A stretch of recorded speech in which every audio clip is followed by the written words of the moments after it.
Hello दोस्तों, आज start करते हैं अपन स्ट्रेटिफाइड एपिथेलियम।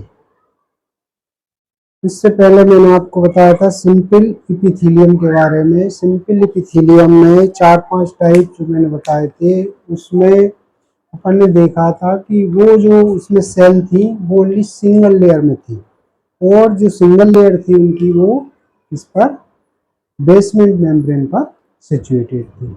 और स्टेडिफाइड, अपन इसको स्टेडिफाइड एपिथेलियम भी कह सकते हैं, कम्पैक्ट कम्पैक्ट या कॉम्प्लेक्स एपिथेलियम भी कह सकते हैं, कंपाउंड एपिथेलियम भी कह सकते हैं। कॉम्प्लेक्स या कंपाउंड का मतलब है कि इसमें ओनली सिंगल लेयर नहीं है, यानी कि ये मल्टी लेयर की बनी होती है। इसके अंदर दो या दो से ज़्यादा लेयर्स रहेंगे।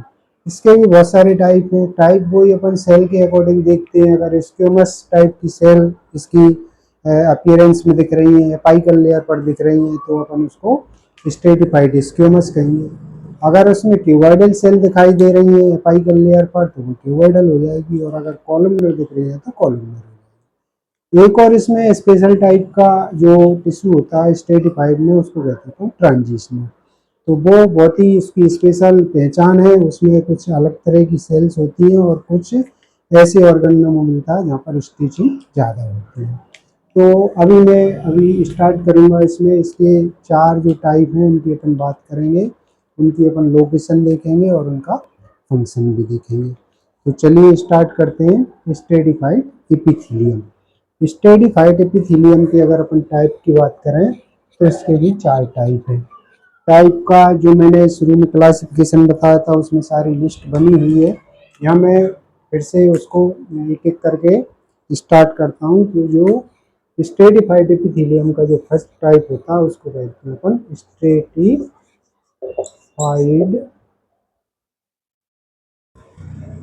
Stratified squamous squamous epithelium.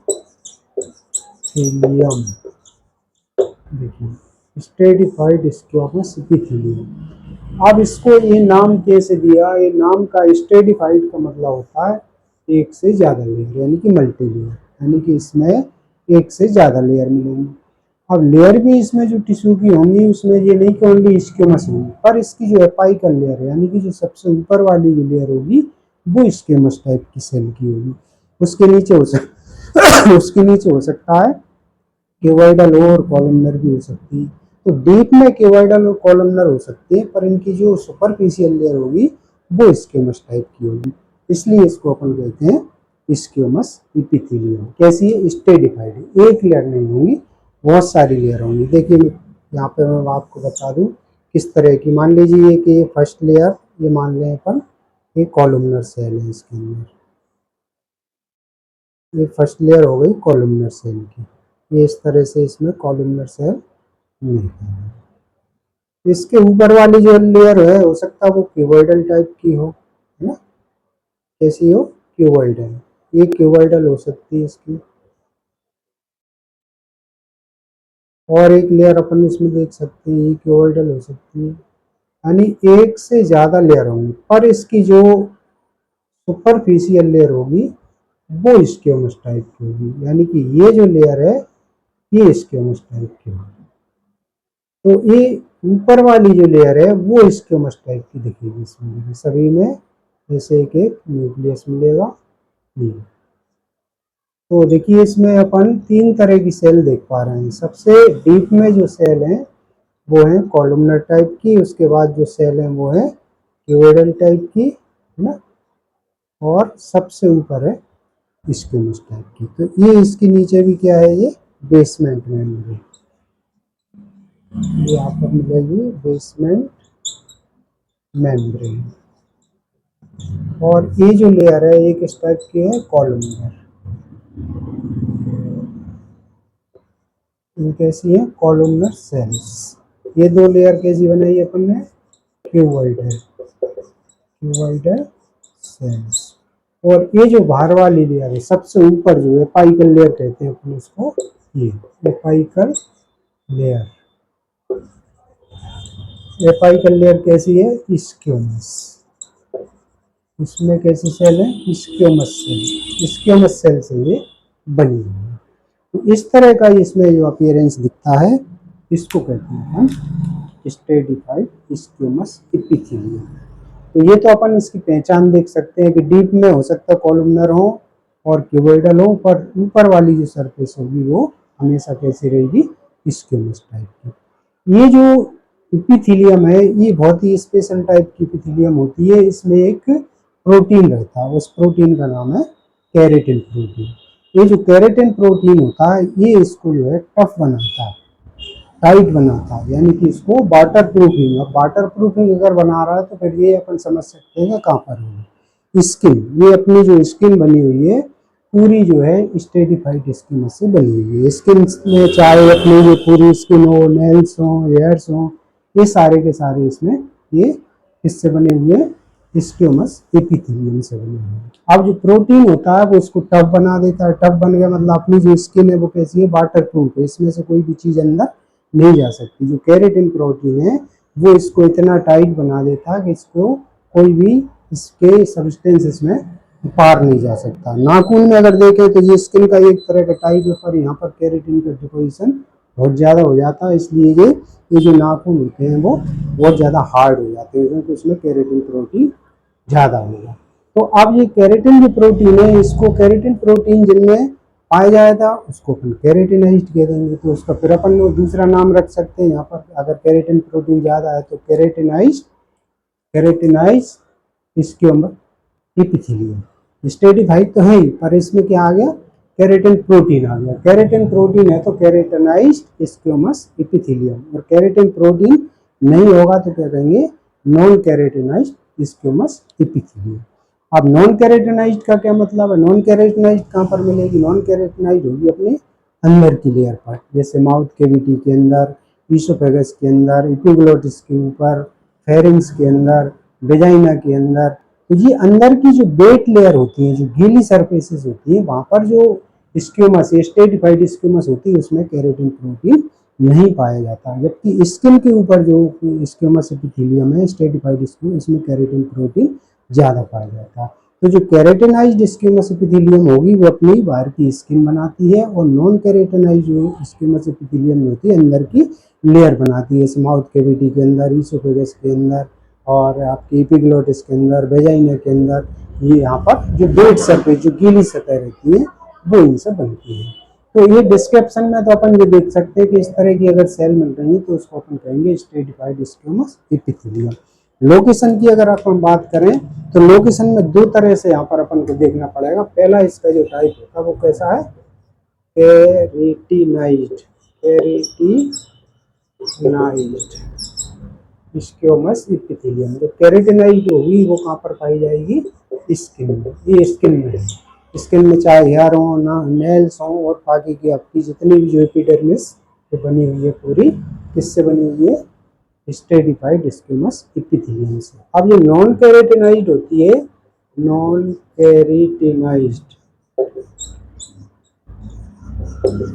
केरेटिनाइज्ड type की जो होगी, यानी कि नॉन केरेटिनाइज्ड का मतलब है कि इसमें केराटिन प्रोटीन नहीं है तो ये आपकी म्यूकस मेम्ब्रेन जो है मुंह के अंदर उसमें मिलेगी, और पीछे जाएंगे फेरिंग्स में होगी, ईसोफेगस में होगी, और एपिग्लोटिस में होगी, और वेजाइना में भी इसी तरह की। जो वेजाइना की अंदर की कैनाल है, वेजाइनल कैनाल, उसकी जो म्यूकस मेम्ब्रेन बनी हुई है वो इसी से बनी हुई है। तो जो वेट सरफेस है वहाँ पर मिलेगी कौन सी, नॉन केरेटिनाइज्ड, जो स्किन पर मिलेगी केरेटिनाइज्ड। अब ये तो हो गई इसकी लोकेशन। अब देखिए जब ये स्किन पर पाई जा रही है तो स्किन को एक तो ये टफ बना रही है, जैसे स्किन कैसी हो गई, वाटर प्रूफ हो गई, तो स्किन को वाटर प्रूफिंग बनाती है। बाकी की जो नॉन केरेटिनाइज्ड है वो आपकी वेट सरफेस होती है, वेट सरफेस पर है लेकिन उसमें कैसी है, मल्टी लेयर है, स्ट्रेटिफाइड है। तो वो वहाँ की जो लेयर है अंदर वाली, चाहे माउथ कैविटी की हो, चाहे ईसोफेगस की हो, चाहे फेरिंग्स की हो, चाहे वेजाइनल कैनाल, तो उस लेयर को ये थोड़ा सा हार्ड बनाती है, यानी कि उसको फटने नहीं देती है बहुत जल्दी से, उसमें टीयर नहीं आने देती है। तो ये इसके काम होते हैं कि ये स्किन को वाटर प्रूफ बनाती है, और अंदर वाली जो वेट सरफेस है उनको भी क्या करती है, टफ बनाती है, थोड़ा सा हार्ड बनाती है, जिससे कि वो जल्दी से न टूटे, यानी कि उनको मजबूती प्रदान करती है। तो ये जो है पहला टाइप होता है स्ट्रेटिफाइड का, स्ट्रेटिफाइड स्क्वेमस एपिथेलियम, जिसमें ऊपर की सरफेस जो है कैसी दिखेगी, स्क्वेमस टाइप की दिखेगी। तो ये पहला टाइप आपको समझ में आएगा। इसके अपन ने दो टाइप देखे जहाँ पर केरेटिनाइज्ड एंड नॉन केरेटिनाइज्ड। अब दूसरा जो टाइप है इसका, दूसरे टाइप की अगर अपन बात करें तो देखिए डायग्राम अपन इसी में समझ सकते हैं उसको, कि उसमें भी मल्टी लेयर होंगी, पर उसमें जो है ऊपर वाली जो लेयर है वो स्क्वेमस टाइप की नहीं होगी। बेसमेंट मेम्ब्रेन तो उसमें भी रहेगी, ये बेसमेंट मेम्ब्रेन अपन वैसा के वैसा लिखे रहेंगे थे, बेसमेंट मेम्ब्रेन, है ना, ये तो ऐसे ही होगी। और देखिए उसमें भी जो है मल्टी लेयर होंगी, तो हो सकता है नीचे वाली कॉलमनरी हो, ये कॉलमनर हो, है ना, और ऊपर वाली जो लेयर होगी उसकी वो कैसी होगी, क्यूबॉइडल, ये क्यूबॉइडल। अब अपाइकल जो लेयर है वो क्यूबॉइडल सेल से बनी हुई है, इसलिए अपन कह रहे हैं इसको stratified cuboidal epithelium, stratified cuboidal epithelium. देखिए तो ये पहचान हो जाएगी स्ट्रेटिफाइड की। इसमें स्क्वेमस लेयर नहीं, इसमें कैसी सेल दिखेंगी, अपाइकल पे क्यूबॉइडल दिखेंगी। अब ये क्यूबॉइडल टाइप की जो सेल होती है, इस टाइप की जो एपिथेलियम होती है, अगर अपन इसकी लोकेशन की बात करें, लोकेशन कहाँ कहाँ पर ये प्रेजेंट हो सकती है, तो जितनी भी आपकी स्किन के अंदर ग्लैंड, मैंने स्किन जो पढ़ाई उसमें स्किन में दो तरह की ग्लैंड बताई, एक तो स्वेट ग्लैंड जो पसीना निकालती है, दूसरी होती है सेबेसियस ग्लैंड, है ना। तो उन दोनों तरह की जो ग्लैंड में भी ये पाई जाएगी, किसमें, स्वेट ग्लैंड में, स्वेट ग्लैंड। और दूसरी location sebaceous, sebaceous gland, sebaceous gland में मिलेगी। और मेमोरी ग्लैंड में भी इसी तरह की होती है ब्रेड्स के अंदर। तो देखिए मैं यहाँ पर लोकेशन आपको फिर से यहाँ लिख देता हूँ जिससे आपको समझ में आएगा। ये क्यूबॉइडल है, स्ट्रेटिफाइड क्यूबॉइडल। लोकेशन आप अच्छे से देख लीजिए कहाँ कहाँ पर है ये लोकेशन। फर्स्ट लोकेशन कहाँ पर है, स्वेट ग्लैंड के अंदर। दूसरी लोकेशन कहाँ पर है, सेबेसियस ग्लैंड के अंदर। तीसरी लोकेशन कहाँ पर है, मेमोरी ग्लैंड के अंदर, मेमोरी ग्लैंड। मेमोरी ग्लैंड कहाँ पर होती है, ब्रेस्ट में, तो ये ब्रेस्ट में। चौथी लोकेशन जो है, एक जो सलाइवरी ग्लैंड होती है, स्पेशली इसमें जो सबसे बड़ी ग्लैंड है पैरोटिड, इस पैरोटिड ग्लैंड के अंदर भी इसी टाइप की ये चार लोकेशन इसकी है क्यूबॉइडल की, stratified cuboidal epithelium, sweat gland, sebaceous gland, memory gland and parotid gland. अब अपन लोकेशन जब देख पा रहे हैं तो लोकेशन से अपन फंक्शन भी समझ पा रहे होंगे कि फंक्शन क्या है। स्वेट ग्लैंड में पाई जा रही है मतलब स्वेट का सीक्रेशन कर रही है, सेबेसियस ग्लैंड में मतलब सीबम का सीक्रेशन कर रही है, मेमोरी ग्लैंड में मतलब मिल्क का सीक्रेशन कर रही है, और पैरोटिड ग्लैंड में मतलब सलाइवा का सीक्रेशन। तो मेन जो फंक्शन है इसका वो सीक्रेशन है, पर ये जो है प्रोटेक्शन का भी काम करती है। बहुत सारी जो डक्ट हैं ग्लैंड की उनमें जो पाई जाती है उनको मजबूत बनाती है, तो ये प्रोटेक्शन का भी काम करेगी। तो फंक्शन अपन लोकेशन के आधार पर इसके समझ सकते हैं कि इसके मेन दो फंक्शन होंगे। पहला इंपॉर्टेंट जो फंक्शन होता है वो सीक्रेशन, और दूसरा प्रोटेक्शन। इसमें आप जो फंक्शन बता सकते हैं, फंक्शन क्या, सीक्रेशन, और सेकंड प्रोटेक्शन। दो इसके फंक्शन हुए, सीक्रेशन एंड प्रोटेक्शन। तो ये दूसरी टाइप का है, स्ट्रेटिफाइड स्क्यूमस, और सेकंड स्ट्रेटिफाइड क्यूबॉइडल। तो ये क्यूबॉइडल को आप समझ सकते हैं। इसके बाद जो आपकी इसका जो टाइप रहता है उसको कहते हैं अपन stratified columnar, stratified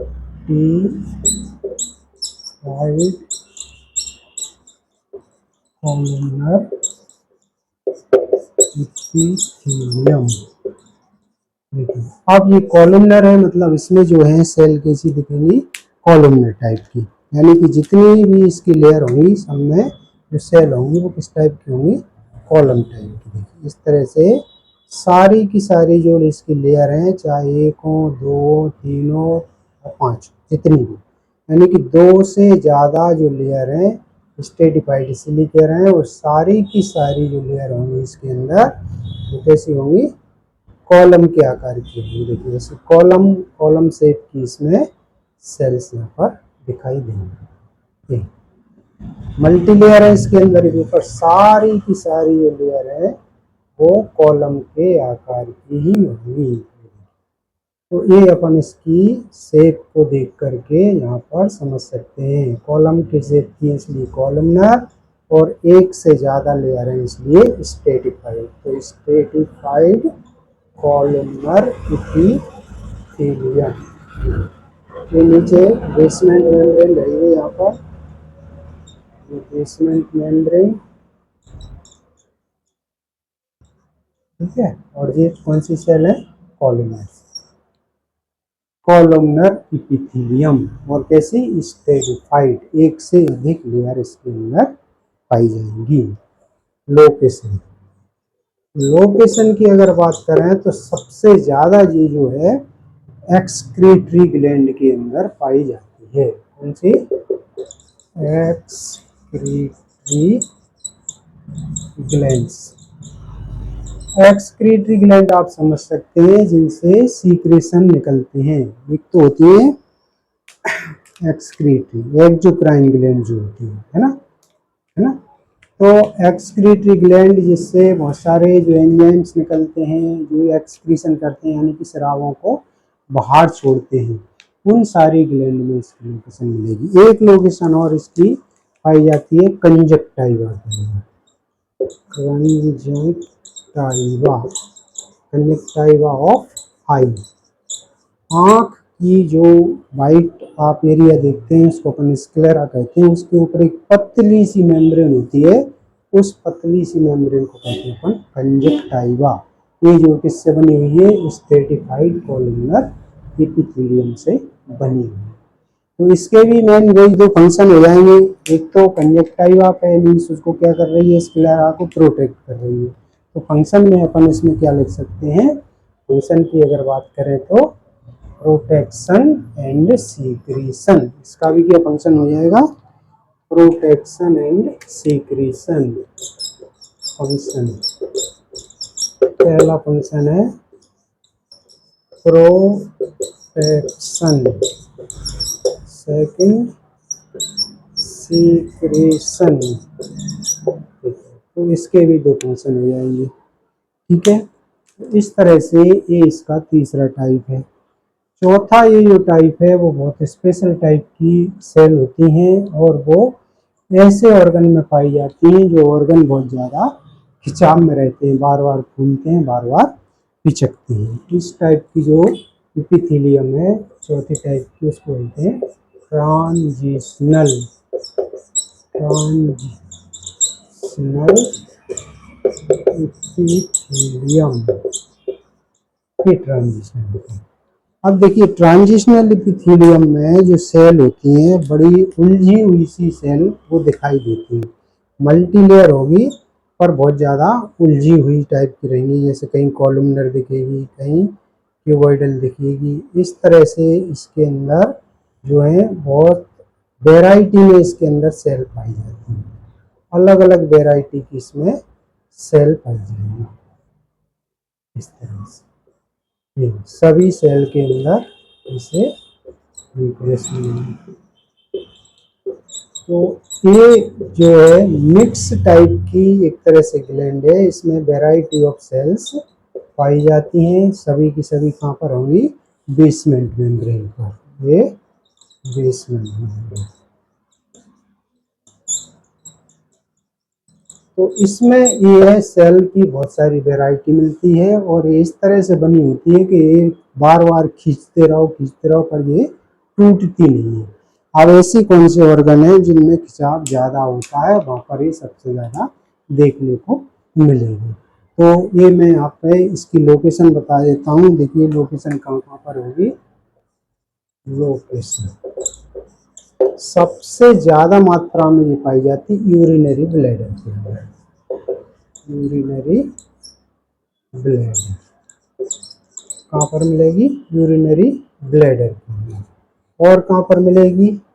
ureter, ureter, ureter. Ureters आप समझ सकते हैं, यूरेटर कौन सा स्ट्रक्चर होता है जो किडनी से यूरिनरी ब्लैडर तक यूरिन को लेके आ रहा है। तो वो दो नलियां होती हैं, उनमें भी बार बार यूरिन उनसे पास होती है, तो उनमें भी बहुत ज़्यादा खिंचाव होता है, तो वहाँ पर ही मिलेगी। यूरिनरी ब्लैडर जो है बार बार यूरिन से बढ़ जाता है, खाली होता है, बार बार बढ़ता है, इसलिए वहाँ पर ही खिंचाव पाया जाता है, इसलिए वहाँ पर भी ये मिलेगी, है ना। और तीसरी जो है यूरेथ्रा में भी मिलेगी, यूरेथ्रा। यूरेथ्रा के अंदर, यूरेथ्रा से भी यूरिन बाहर आ रही। कहने का मतलब ये है किडनी से यूरेटर में आएगी, वहाँ से यूरिनरी ब्लैडर में आएगी और यूरेथ्रा के द्वारा यूरिन बाहर आती है। तो यूरिन बार बार किडनी में लगातार बनती रहती है और बार बार यूरेटर से यूरेथ्रा में आती है और यूरिनरी ब्लैडर में आती है और वहाँ से यूरेथ्रा बाहर निकलती रहती है। ऐसे स्ट्रक्चर जो होती है, कहने का मतलब यूरिनरी सिस्टम के जो स्ट्रक्चर हैं वो बहुत ज़्यादा खिंचाव में रहते हैं, बार बार घूमते पिचकते हैं, इसलिए वहाँ पर ये पाई जाती है और उनको क्या करके रखती है? प्रोटेक्ट करके रखती है। अब देखिए अपन समझ सकते हैं कि जब ये वहाँ पर खिंचाव को सहन कर रही है, खिंचाव ऑर्गन में नहीं होने दे रही है, तो फंक्शन क्या हो जाएगा? इसका फंक्शन एक ही होगा, प्रोटेक्शन, है ना। Function protection of the organ, organ को प्रोटेक्ट करने का इसका मेन काम होगा। तो ये अपना सेकंड ये टिश्यू था। अभी अपना एपिथेलियल टिश्यू चल रहा है। एपिथेलियल टिश्यू को मैंने पहले दो पार्ट में डिवाइड किया, सिंपल और स्ट्रेटिफाइड। सिंपल के पिछले वीडियो में मैंने 5 टाइप बताए थे, उनको पूरा एक्सप्लेन किया था। आज मैंने स्ट्रेटिफाइड के 4 टाइप बताए, 4 को भी मैंने पूरा एक्सप्लेन यहाँ पर कर दिया है। ये आपको समझ में आया होगा। आप वीडियो को देखेंगे तो आपको एक एक चीज़ क्लियर होगी। उसका डिस्क्रिप्शन आप स्ट्रक्चर देख के पता कर सकते हैं। उसका मैंने लोकेशन भी बताई है, उसको मैंने फंक्शन भी बताया हुआ है। तो ये दो टाइप। अब एपिथेलियल जो सेल्स होती हैं उनका एक टाइप और मैंने यहाँ पर बताया था, ग्लैंडुलर एपिथेलियम। देखिए ग्लैंडुलर एपिथेलियम जो है वो भी दो टाइप की होगी। अपनी बॉडी के अंदर दो टाइप की ग्लैंड्स पाई जाती है। तो तीसरा जो अपन एपिथेलियल टिश्यू का टाइप कह सकते हैं, ग्लैंडुलर एपिथेलियम।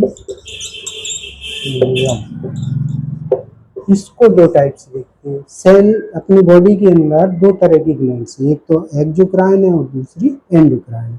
एक्सोक्राइन जो सीक्रेशन होते हैं वो उनको अपन एंजाइम्स कह सकते हैं, और जो एंडोक्राइन होते हैं उनको हार्मोन कह सकते हैं। तो एंडोक्राइन ग्लैंड में हार्मोन सीक्रेटरी सेल होंगी और एक्सोक्राइन में एंजाइम सीक्रेटरी सेल होंगी। तो इसको फिर से अपन यहाँ पर दो टाइप में डिवाइड कर सकते हैं। पहले बात करें अपन एंडोक्राइन, एंडोक्राइन ग्लैंड। तो एंडोक्राइन ग्लैंड जो होती है इनकी बड़ी स्पेशल टाइप की बनावट होती है कि इसमें जो सेल्स होती हैं इस तरह से ये सेल अरेंज रहती हैं। मतलब एक फॉलिकल, जैसे अपन थायराइड ग्लैंड की बात करें तो थायराइड ग्लैंड कैसी है? Endocrine gland.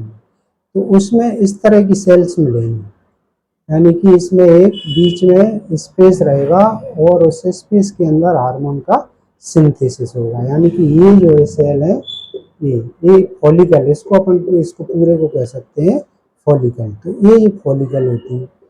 और इसके अंदर जहाँ अपन थायराइड ग्लैंड देखते हैं इसमें कोलाइड भरा होता है, इसमें आयोडीन भरा हुआ है। तो इनसे ये जो सब्सटेंस निकलेंगे वो सब यहाँ पर आएंगे, यानी कि इनसे जो हार्मोन निकलेंगे थायराइड हार्मोन, वो यहाँ आयोडीन के साथ मिलकर के उसका सिंथेसिस करेंगे और यहाँ पर स्टोर हो जाएगा। इसके अंदर बहुत सारी जो है ब्लड वेसल्स की कैपिलरी फैली हुई, उनमें वो डायरेक्ट ऑब्जर्व हो जाए। ऐसे फॉलिकल है, एक फॉलिकल यहाँ हो सकता है, एक यहाँ हो सकता है, एक यहाँ। अब जो फॉलिकल जो बाहर रहते हैं इन बाहर भी यहाँ पर इस तरह की और सेल इसमें पाई जाती हैं। ये भी सब एंडोक्राइन टाइप की सेल होती है, पर इनसे जो है दूसरे टाइप का हार्मोन निकलता है। थायराइड हार्मोन का दूसरा नाम है एक और है कैल्सिटोनिन। थायराइड ग्लैंड से एक तो थायरोक्सिन निकलता है, थायरोक्सिन को अपन कह सकते हैं T3 एंड T4, ये थायरोक्सिन है। तीसरा जो पैराफेलिकुलर जो सेल होती है उनसे निकलता है कैल्सिटोनिन, कैल्सिटोनिन। तो ये जो है इस तरह की सेल पाई जाती है एंडोक्राइन ग्लैंड में, जो हार्मोन को सीक्रेट करती हैं। और हार्मोन का जो फंक्शन होता है वो किसी भी ऑर्गन को रेगुलेट करना, यानी कि एक जगह से निकलते हैं और ब्लड के थ्रू उसके टारगेट ऑर्गन पर पहुंचते हैं और उस ऑर्गन की जो फिजियोलॉजी है उसको वो रेगुलेट करते हैं। तो इस तरह से ये एंडोक्राइन ग्लैंड। दूसरा इसका जो टाइप है उसको कहते हैं अपन एक्सोक्राइन ग्लैंड। एक्सोक्राइन ग्लैंड जो होती है वो विशेष टाइप की ग्लैंड होती है। ये इनकी जो सेल्स होती है वो डक्ट से जुड़ी होती है। यहाँ पर कोई डक्ट नहीं थी, उसमें क्या होगा, वो डक्ट से जुड़ जाएंगे। यानी कि मान लीजिए एक ये इस तरह का एक स्ट्रक्चर, अब इसमें जो सेल होंगी एक डक्ट से जुड़ जाएंगी। यानी कि यहाँ किस तरह की सेल होंगी, ऐसी, इस तरह की ये सेल है। इनको अपन एसिनर सेल भी कहते हैं। एसिनर, एसिनर टाइप की सेल है। अब इनसे जो सीक्रेशन निकलेंगे, जैसे ये सीक्रेशन है और ये कौन सी, ये डक्ट से जुड़ गए पूरे, तो इनके सीक्रेशन कहाँ पर आएंगे, इनसे जो सीक्रेशन निकलेंगे बाहर आएंगे, यहाँ बाहर आएंगे और डक्ट के थ्रू ये टारगेट, जैसे पेंक्रियाज में मान लीजिए ये सेल है, तो पेंक्रियाज की जो पेंक्रियाटिक डक्ट होती है वो ड्यूडेनम से जाकर के जुड़ जाती है और जितने भी जो एंजाइम्स निकलते हैं सब कहाँ पहुंच जाते हैं, ड्यूडेनम में पहुंच जाते हैं। तो इनमें क्या होती है, डक्ट पाई जाती है, उनमें डक्ट, यानी कि वो डक्टलेस थी। तो इनके जो सीक्रेशन है उनको अपन एंजाइम्स कहते हैं और उनकी सीक्रेशन को अपन हार्मोन्स कहते हैं। और ज़्यादातर इस तरह के जो एंजाइम्स होते हैं वो सब क्या करते हैं, डाइजेशन का काम करते हैं। तो एक्सोक्राइन में जो सेल होती है उनको कहते हैं अपन एसिनर सेल। इनको क्या कह सकते हैं, एसिनर सेल्स। तो ये जो एक्सोक्राइन ग्लैंड की जो है ये कौन सी है अपनी, एक्सोक्राइन, एक्सोक्राइन ग्लैंड। तो ग्लैंडुलर जो टिश्यू है वो दो टाइप का है, एंडोक्राइन एंड एक्सोक्राइन। एंडोक्राइन का काम है हार्मोन को सीक्रेट करना और एक्सोक्राइन का काम है एंजाइम का सीक्रेशन। तो ये आपका एपिथेलियल टिश्यू यहाँ पर कंप्लीट हो गया। एपिथेलियल टिश्यू के मैंने यहाँ एक जो पिछला वीडियो था उसमें सिंपल बताया, आज स्ट्रेटिफाइड बताया और ग्लैंडुलर बताया। नेक्स्ट जो अपन वीडियो बनाएंगे उसमें नेक्स्ट टिश्यू की अपन चर्चा करेंगे। इसमें सेकंड नंबर पर जो बहुत इम्पोर्टेंट, बहुत बड़ा क्लासिफिकेशन जिसका है कनेक्टिव टिश्यू का, उसकी अपन बात करेंगे। तो इस वीडियो के थ्रू सबको ये एपिथेलियल टिश्यू की जानकारी मिली होगी। सभी से वही अनुरोध है कि आप ज़्यादा से ज़्यादा मेरे वीडियो को शेयर करें, जिससे और सभी स्टूडेंट तक ये जानकारी पहुंच सके, और चैनल को सब्सक्राइब कर लें जिससे कि आने वाली वीडियो आपको समय पर मिल सकें और आप उनका लाभ उठा सकें। बहुत बहुत धन्यवाद।